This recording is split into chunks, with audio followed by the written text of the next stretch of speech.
Hello everyone and welcome back to the channel, or welcome to the channel if you are a brand new subscriber or a brand new viewer. My name is Kyle and today we're going to be reviewing Avatar: The Way of Water, which was written and directed by James Cameron. The movie once again stars Sam Worthington as Jake Sully, the Marine turned Na'vi at the end of the original film, and in this movie he is now a father, a family man, and he vows to be his family's protector. However, once a familiar threat resurfaces and he becomes the target, he decides to move his family to a different tribe who so happens to live on the water. When the original Avatar came out in 2009, everybody went to see it. It was a movie that was just inescapable. Everybody talked about it and everybody just had to see it, especially in 3D. I was about 11 years old when I saw the first movie, and if you guys watched my review for it, which I just posted a couple days ago, you'll know that for me personally, I was never crazy about it. I thought visually the movie was extravagant. The problem was the story was incredibly contrived and the characters for the most part were just unlikable and bland. So as a result, I just didn't feel as connected to it as a lot of other people were who simply just wanted to see pure entertainment. So now, almost 15 years later, we're getting the sequel that honestly not a lot of people really asked for. However, the hype surrounding it has been big, and I definitely was interested in seeing it, particularly because James Cameron has a history of making sequels that are an improvement over the original, like Aliens and Terminator 2 respectively. So I'm thinking, okay, he has something he wants to tell us, he wants to expand on the world, he wants to expand the lore, and hopefully he'll make the characters more interesting and he'll have more emotion. Did he succeed? In my opinion, yes he did.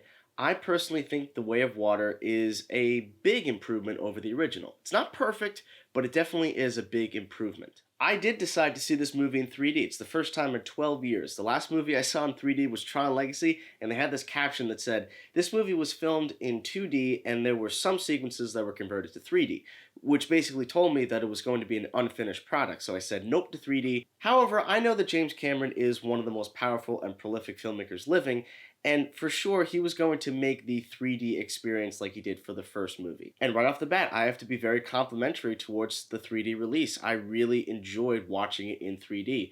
There were numerous sequences in which I felt like I was directly in Pandora, similar to how I felt during the first film. But certainly the biggest strength that I can give this movie over the original is that the characters are way better developed this time around. And concurrently, I think that James Cameron made a very wise decision on which characters to focus on specifically.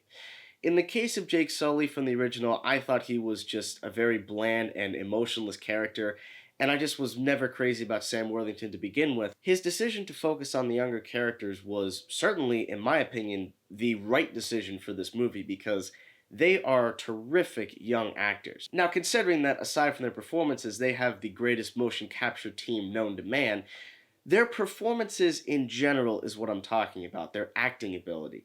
I really liked the younger actors. Jake Sully's character has two sons in the movie, and I liked both of them, especially the younger son. His character is a troublemaker, and he is not one to back down from a fight. I thought that that character was very relatable. There's a friendship that grows between his character and a creature in the movie that I don't want to give any spoilers away if you haven't seen it yet, but there is a bond that is created that definitely reminded me of the movie How to Train Your Dragon, but that is not in any way a negative. In fact, I actually feel like that's one of the great sequences in the movie because, again, you really feel emotionally invested in the character and in these characters. Now, like I said towards the beginning of this review, the movie is not perfect. It definitely has some flaws.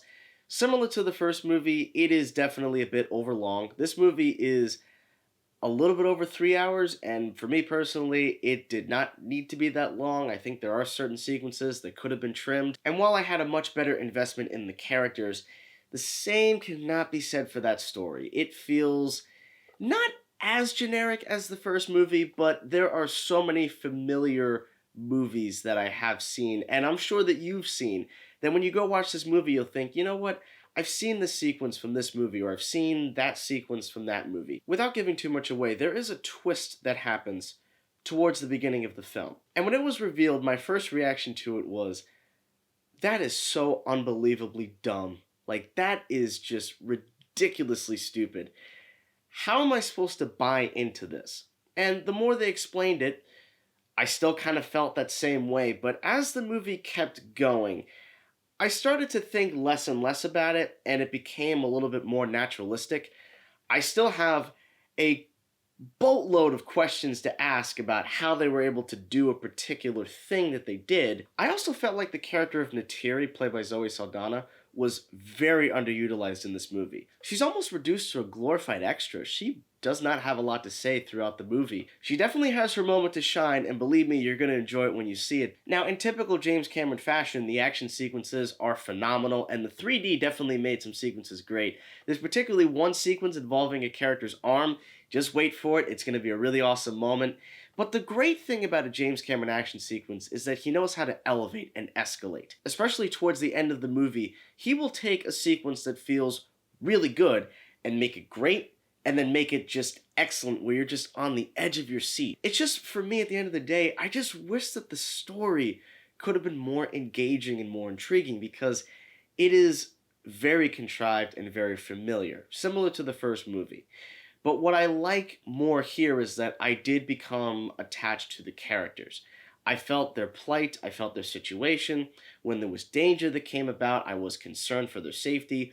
All those things I could care less about in the first film.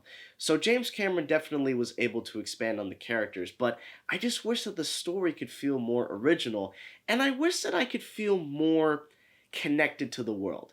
And it's not to say that I didn't get any connection, because there are certain newer abilities, particularly with the character, but there are certain newer abilities that are introduced here that I thought were particularly amazing. It's just, I wish that they could have spent more time on them and really developing that over a story that feels just like I've seen it 1,000 times. I'm going to give Avatar The Way of Water a B+. So if you guys saw The Way of Water, what did you think about it? Please let me know down in the comment section below.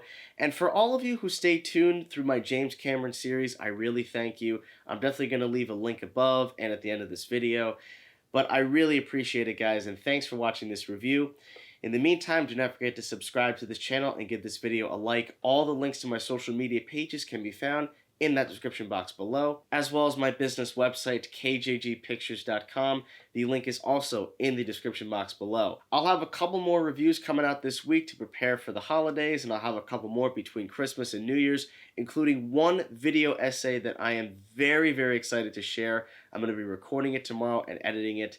I cannot wait to share that with you guys. It's going to be for a very popular film that came out in '82. So once again, thank you all so much as always for watching, and stay tuned.